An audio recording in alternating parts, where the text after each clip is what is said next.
c'est un sujet essentiel, central pour le gouvernement, le pouvoir d'achat.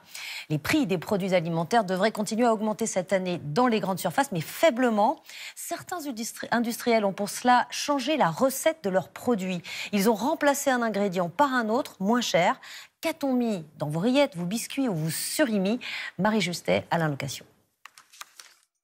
En rayon, les recettes de certains produits ont changé ces derniers mois.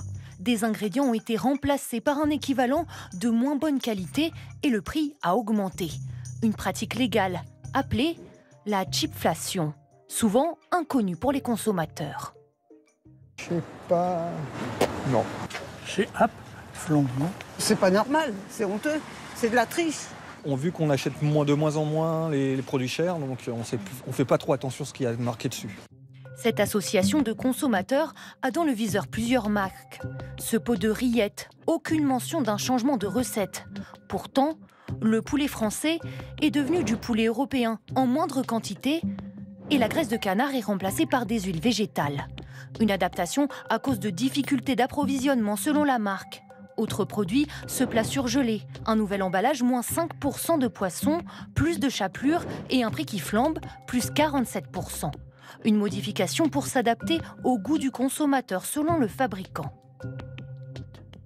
Vous ne pouvez pas demander aux consommateurs et consommatrices de garder les anciens pots vides dans leur cuisine pour être en capacité de comparer l'évolution des changements, des grammages, des prix des produits, des recettes.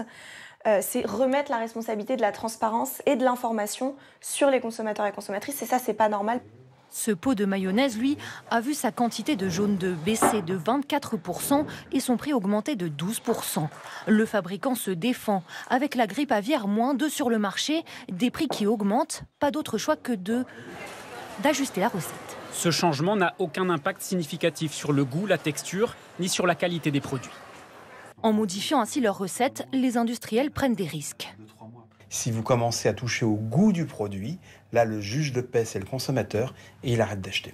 Explication souvent avancée par les marques, face à l'inflation, elles doivent s'adapter.